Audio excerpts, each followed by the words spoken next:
Good morning or good afternoon. This is Daniel at PFL. We're waiting for a few people to log in right now, so please bear with us. But excited to have you here for the Future MarTech presentation on signaling and how to use it to your advantage.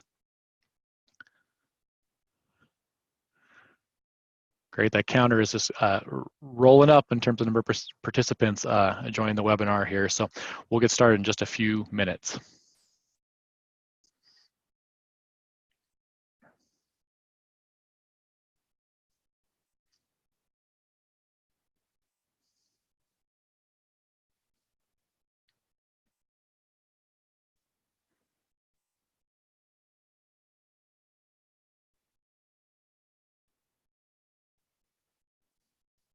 If you're just logging on, thanks for joining us today for the Future of MarTech in the session on signaling and how you can use it to your advantage. I'm Daniel Gogler, CMO at PFL. I'm going to give just a couple more minutes as I keep seeing more and more people log in here. So, but we'll get started here very shortly.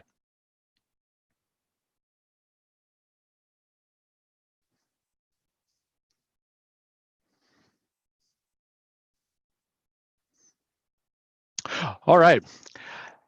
Again, thanks for being here. My name is Daniel Gogler. I'm the CMO at PFL. Really excited to have you guys here today at the Future of MarTech to talk about signaling and how you can use it to your advantage. I'm curious to how many of you have researched or had to Google the phrase. It was one that a few years ago I was not familiar with as a marketer, but it's a very powerful concept, and I'm really excited to share some of the learnings that we've had here at PFL and how that can help you as marketers. So to start out with, I'm going to start with 3 short stories. 2 are about birds and 1's about a marketer. Now, that may seem odd for a Future About MarTech presentation, but stick with me because I think this is going to be a whole lot of fun. So the first story starts with Charles Darwin. In the 19th century, and very little was written about this particular period in development of Darwin's theory of biological evolution. This was a period, though, where he was struck by a few oddities that contradicted this theory. He really didn't want to share this these things with everyone because his core belief, of course, was that all species of organisms arise and develop through the natural selection of small and inherited variations that increase that individual's and that species' ability to compete and survive and reproduce. One of these oddities, though, was the peacock. And Darwin described this beautiful bird in a very peculiar way in a letter to one of his friends. This is what he said: "The sight of a feather in a peacock's tail, whenever I gaze at it, makes me sick." A peacock made him sick. Why was that? Male peacocks use their attention-grabbing feathers to attract females, but by doing so, they also run the risk of attracting predators. They're also less physically fit. Running with that big, awkward tail is hard. And this appeared to contradict his theory. A shorter tail would have made it easier to avoid predators, and birds that could avoid predators would survive, and their trait of a shorter tail would become increasingly dominant in the species. But that isn't what happened. Male peacocks, as we all know, have enormous tails.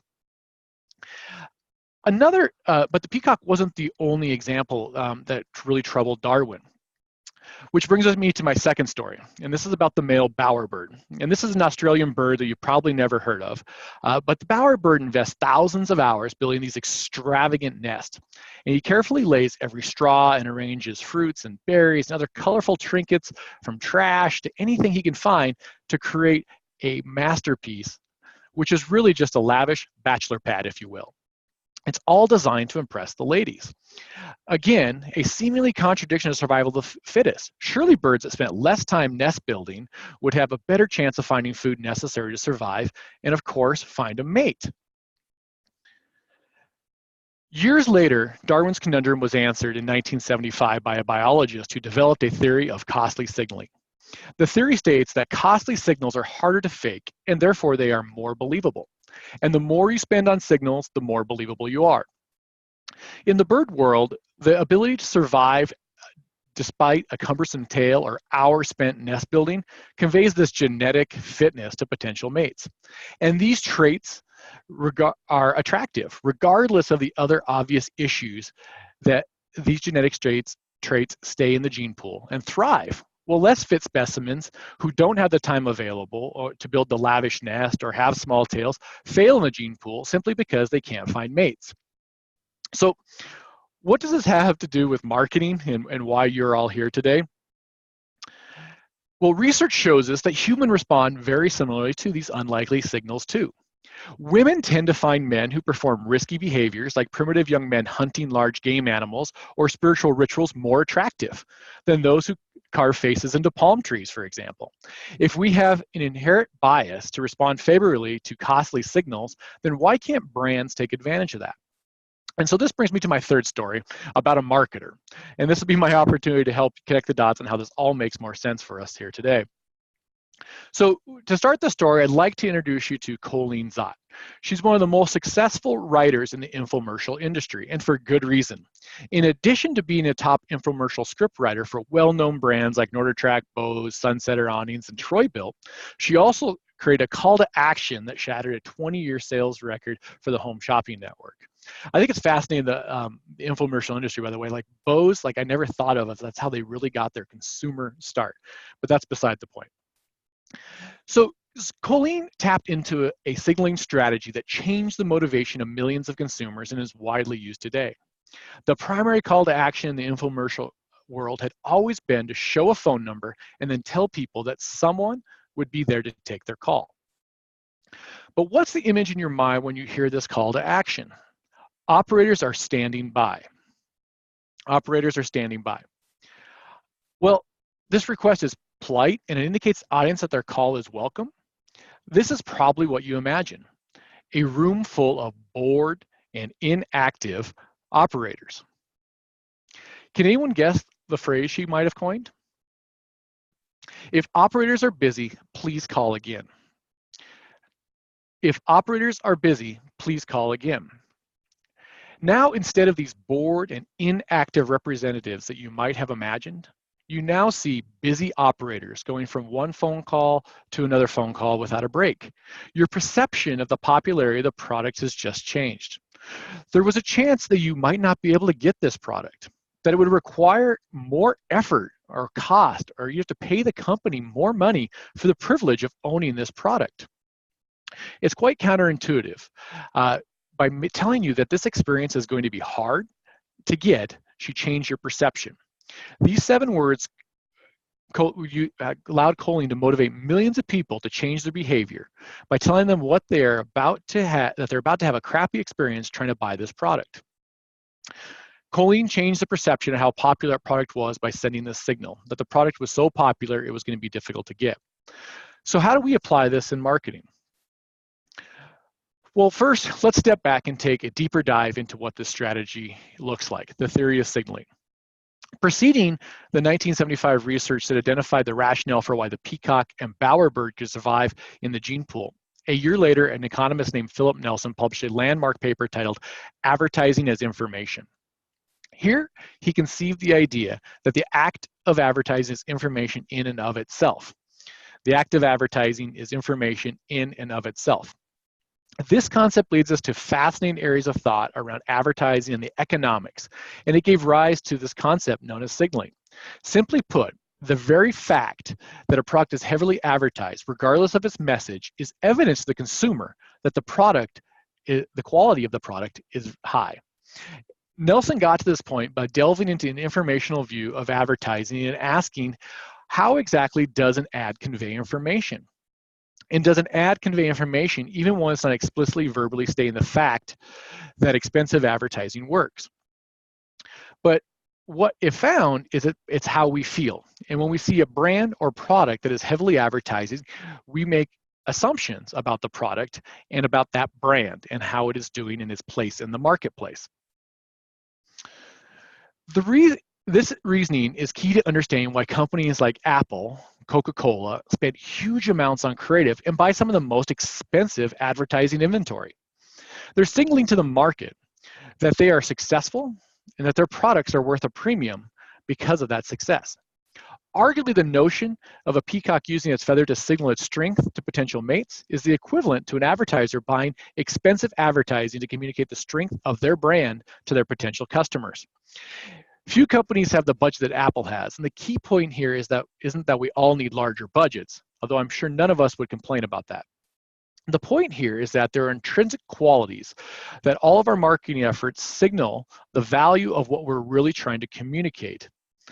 Beyond the ad or message, the nature of the vehicle in which we deliver this message affects how people receive and translate the message. Now, we've also seen a lot of change in our industry since 1975, and strategies are very different in those days. In 1965, an advertiser could reach 80% of their top audience with only 3 60-second TV commercials. And did you know that the first commercial email was delivered on May 3rd, 1978? It was sent to 15% of all known email addresses in the world and produced nearly 100% open and read rate. Coincidentally, it was also the very first case of reported spam and sparked a debate on whether email should ever be used commercially. Our lives would be quite different if that decision would have been went differently. Nearly a decade later, in October 27th of 1994, the very first display ad was launched, and it produced a 44% click-through rate over a 4-month period. 44% over 4 months. Pretty astounding change to what we see today. So a lot has changed since then. And we've seen a complete evolution across technology and the buying market. And looking at the statistics I just mentioned, today to reach the same audience through TV, advertisers need to place 117 primetime spots, up from 3. Email click rates have decreased by 50% over the last 7 years and declined every year but 1 over that same period. And display ad interactions are now estimated to be around 0.05% on the click-through, down from that 44%. Quite a dramatic change, which is why these concepts are more important than ever. Because the sheer volume of these tactics has numbed our audience. We as marketers even deploy technologies to block other marketers. We use spam filters and ad blockers to keep people out. So our tools as marketers are words and ideas expressed through fonts, colors, and shapes, delivered on a medium that further shapes the content it carries. With all the noise today and so many people vying for our attention and for our customers' attention, we need to look more like our friend the Peacock. And this means we have to take some risks and test things that may seem reckless or dangerous to the outside. They also even question our existence, and we might question what we even call ourselves. Are we really digital marketers, or are we something different? Fortunately, we have some clues from evolution and science and economics to help us make good decisions along this path and to use this powerful concept to yield better results. So let's discuss some of the science. Neuroscience tells us that touch has the power to shift the brain into a deeper level of engagement, more conducive to building lasting knowledge. Other studies have shown that people prefer to receive complex information via print or physical means. This has significant implications. Touch can make a stronger impact than sight or sound alone, or sight and sound combined. A number of studies have shown that communication through physical media, particularly something you can hold, is more likely to lead to knowledge than communicating via digital media.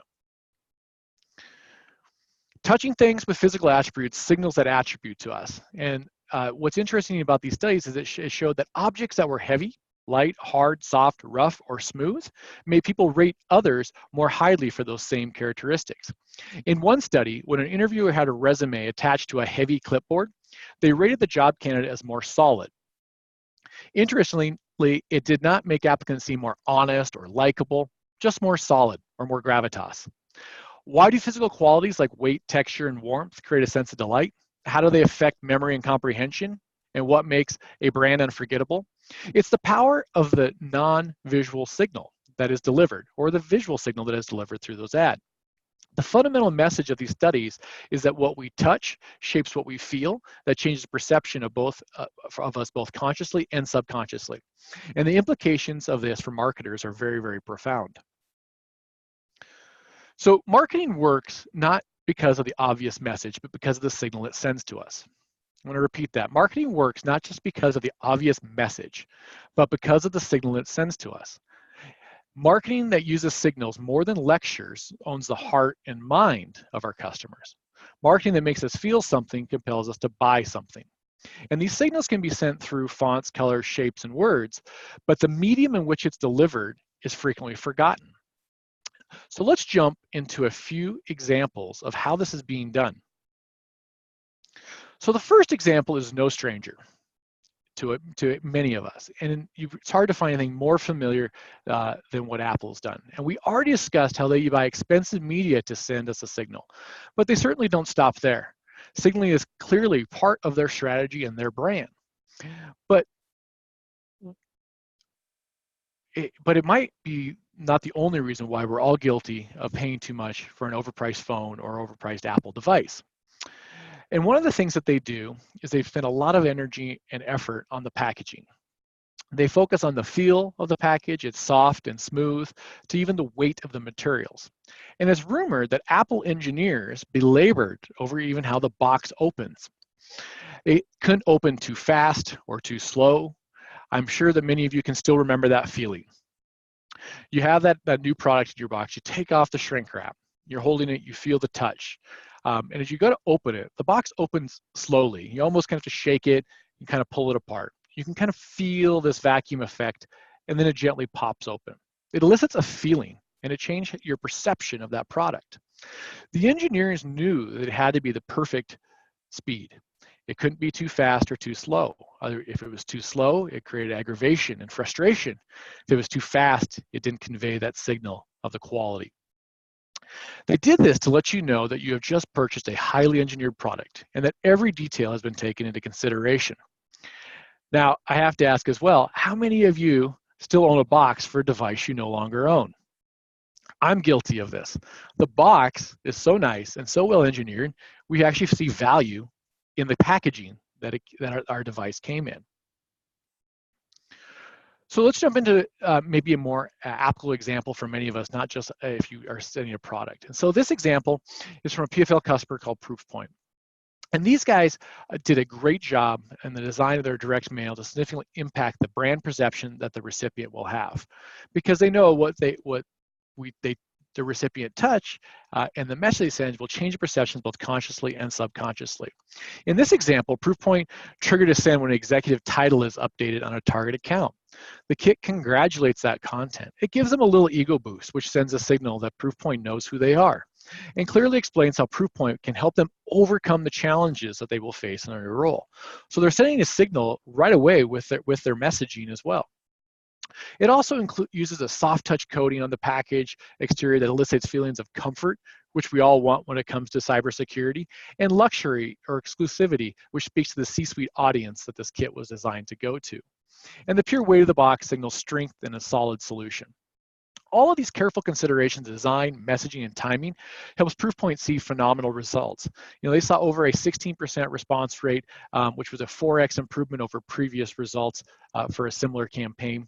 And they accelerated sales cycles from 9 months to less than 2 months. And they delivered a 300% increase in opportunities with this send. By using these signals, it can have that sort of power in your marketing. So let's look at another example. And all these are very hard and more difficult to understand via this medium, I understand, than when you actually touch it.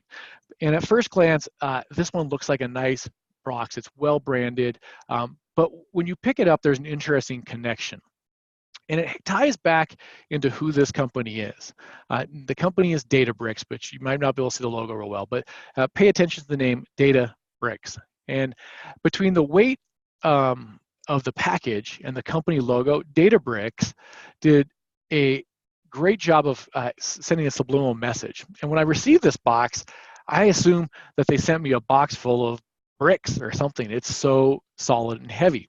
Now, it's mostly printed collateral and books, but that connection, when I see the brand and I feel the package, sent me a very interesting signal, similarly solitude and heaviness and completeness of this kit. Now, in this case, I don't know if this was intentional or not, but it definitely sent me that signal. And it's a simple combination that just somehow works.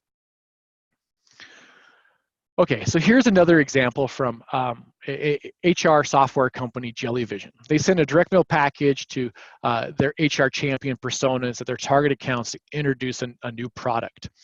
And this kit includes popcorn and a cheap play microphone. But it's not about the microphone, it's about the combination of items, the overall message and experience that signals empathy, trust, and a sense of fun. The included Choose Your Adventure horror story booklet with HER spin clearly outlines the pain points recipients are familiar with and shares helpful tips in addressing them. Plus, it has a little logistic factor. Who doesn't smile when thinking about staying up too late with buddies and scaring yourself and choosing your own adventure book? The note brings the whole concept together and explains how, with the help of Jellyvision's Alex, the recipient might start enjoying life at the office more. They might start to stay late. And overall, the kit brings Jellyvision's fun and humorous brand to life. This warm and personal experience makes recipients much more likely to respond. And Jellyvision continues to excel with programs like this in achieving tremendous ROIs of 11x to 170 times X returns in which they saw with digital-only programs. And the big signal that they're sending here in this kit is that they get HR. They understand the struggles and that they're here to help. It's a very powerful signal that you might want to think about how you can relate to your customers from your brand. All right, so this one is another example. It's really hard to show on the screen and describe with pictures and words alone. You simply really need to touch it to really understand how different this piece is. And it all starts with when you receive the box. It's essentially printed sandpaper. It's rough, it's gritty, and it just has this rugged texture. And it goes perfectly with MapR's Let's Get You Off This Island campaign. The texture and grit has a depth and contrast to this piece that makes it just a stimulating experience that it is enhanced by the messaging inside that really just goes well with this campaign-specific signal that they're trying to send and message. So this is probably one of my favorite examples, and Qualtrics has just done a phenomenal job here. And so this was an invite that they produced with us here at PFL for the Qualtrics Experience Forum. And it sends so many great signals. The moment this lands on your desk, you know it's going to be a black tie affair. Now this is shipped in an outside shipping box, so it comes fairly inconspicuously on your desk, but it's still fairly large and heavy. But as soon as you open it up, you'll notice that there is a Porsche logo placed predominantly on the cover directly with the Qualtrics brand. And that association is suddenly a signal in itself. Qualtrics associate themselves with a brand that's known for incredible experiences and innovation, and maybe even envy. So that signal that this is Porsche in Qualtrics changes the perception in the receiver's hands. And when you pick it up, you're met with this luxurious soft touch feel that just screams luxury. And then there's a nice spot UV treatment around the edge that adds a sense of class. And then again, there's the weight that symbolizes that this is going to be a very solid and meaty event. And so without even opening this box, I'm already intrigued and have a connection with the brand and this piece. It's quite powerful and totally sends a signal that you could not do via a digital invite or via a conversation alone. So these are some great examples of how PFL customers and brands are using signals to send signals to their customers to make a connection.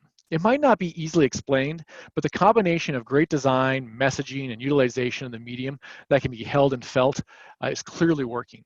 So while your competitors are focusing mostly on reach, I challenge you to be different and creative like our bird friends and send signals that make an impression upon your customers. I hope you guys enjoyed this presentation. I hope it enlightened some thoughts in how you think about marketing, how you interact with your customers. And if you have any other questions, feel free to use the chat panel to ask those now, and I'll stay on the line for a little bit.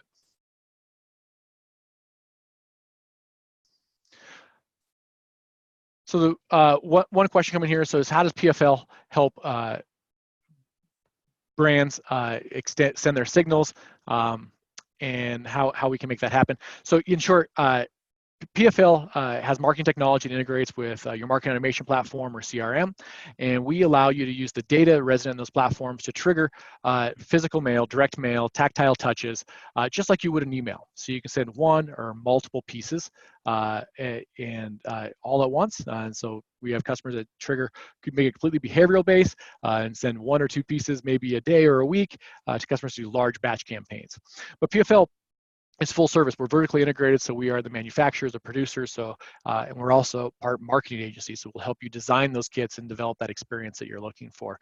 And so we really are a full service technology, production, and also marketing agency to help you deliver these powerful signals and programs to your customers.